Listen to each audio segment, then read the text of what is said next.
दोस्तों, बच्चे जिस एग्ज़ाम की तैयारियां जी जान लगाकर करते हैं, बोर्ड की 10वीं और 12वीं की तैयारियां, और उसी की कॉपियां किराने की दुकान पर जांची जा रही है। 10वीं की कॉपियां, दुकानदार ने संस्कृत में भरे नंबर, टीचरों की लापरवाही ने मचाया हंगामा। राजस्थान में 10वीं बोर्ड की कॉपियों की जांच में ऐसी लापरवाही सामने आई है कि सुनकर आपका माथा ठनक जाएगा। 4 टीचरों को सस्पेंड कर दिया गया है क्योंकि इनकी करतूतों ने शिक्षा व्यवस्था की पोल खोल दी। शिक्षा निदेशालय बीकानेर के डायरेक्टर आशीष मोदी ने सोमवार देर रात यह सख्त कदम कार्रवाई की।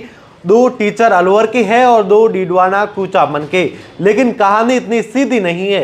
ये तो कॉपियां किराना दुकान पर जांची गई। सोशल मीडिया पर वीडियो वायरल हुआ और इंटर्न छात्रों को कॉपियां सौंप दी गई। आइए इस रोचक और चौंकाने वाली खबर को विस्तार से जानते हैं, जिसमें आज के समय में बच्चों के भविष्य के साथ खिलवाड़ की हकीकत भी उजागर हो गई।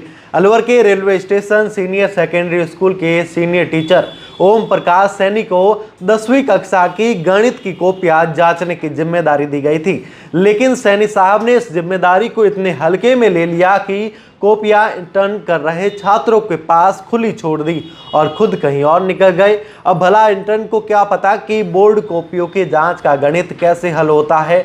उधर इसी स्कूल की हिंदी साहित्य की लेक्चरर मीनाक्षी अरोड़ा ने तो हद ही कर दी। उन्होंने कॉपियों की फोटो खींचकर सोशल मीडिया पर डाल दी, मानो कोई इंस्टाग्राम रील बना रही है।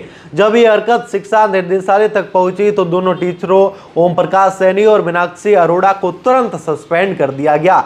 निलंबन के दौरान इन्हें अलवर के जिला शिक्षा अधिकारी कार्यालय से अटैच किया गया। लेकिन सवाल यह है कि क्या सस्पेंड करने से बच्चों के भविष्य के साथ हुई ये लापरवाही ठीक हो जाएगी। अब किराना दुकान पर संस्कृत की कॉपियां वहां पर मिली है। अब आते हैं डीडवाना कुचामन की कहानी पर। यहाँ तो लापरवाही ने सारे हदें पार कर दी। सीनियर टीचर भवरुद्दीन, जो राजकीय उच्च माध्यमिक विद्यालय बागोट को 10वीं की संस्कृत की 366 कॉपियां जांचने का जिम्मा सौंपा गया था।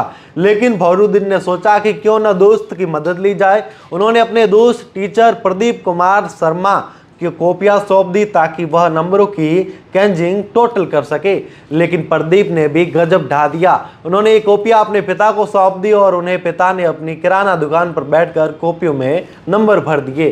हाँ, आपने सही पढ़ा, एक किराना दुकान पर संस्कृत के पेपर की जांच हो रही थी। और उसके बाद 26 मई को इस हरकत का वीडियो सामने आया, जिसमें दुकान पर कॉपियों की जांच का नज़ारा साफ दिख रहा था। इसके बाद भवरुद्दीन और प्रदीप कुमार शर्मा को सस्पेंड कर दिया गया। ये खबर सोशल मीडिया पर आग की तरह फैल गई। लोग हैरान हैं कि आखिर बच्चों का भविष्य इतने हल्के में कैसे लिया जा रहा है। आज के समय में जब बोर्ड परीक्षाएं छात्रों के करियर की नींव रखती है, ऐसी लापरवाही न केवल चौंकाती है बल्कि गुस्सा भी दिलाती है। 10वीं की परीक्षा बच्चों की कितनी अहम होती है, यह हर माता पिता और छात्र अच्छे से जानते हैं। लेकिन जब कॉपियां किराना दुकान पर जांची जाए, इंटर्न के हवाले छोड़ दी जाएगी और सोशल मीडिया पर उनकी फोटो वायरल होगी, तो भला बच्चों का भविष्य सुरक्षित कैसे रहेगा। ये लापरवाही न केवल शिक्षा व्यवस्था पर सवाल उठाती है बल्कि उन टीचरों की जिम्मेदारी पर भी उंगली उठाती है जिन्हें बच्चों का भविष्य संवारने की जिम्मेदारी दी गई थी। ऐसी लापरवाही से बच्चों के नंबरों में गड़बड़ी हो सकती है, जो उनके करियर को और प्रभावित कर सकती है। गलत जांच के कारण मेहनती छात्रों को कम अंक मिलने का भी डर बना रहता है। अब उन 4 शिक्षकों को है जो तुरंत प्रभाव से सस्पेंड कर दिया गया है। अब सवाल ये उठता है कि सस्पेंड करने से क्या बच्चों के भविष्य पर जो खतरा मंडरा रहा है वह दूर हो जाएगा।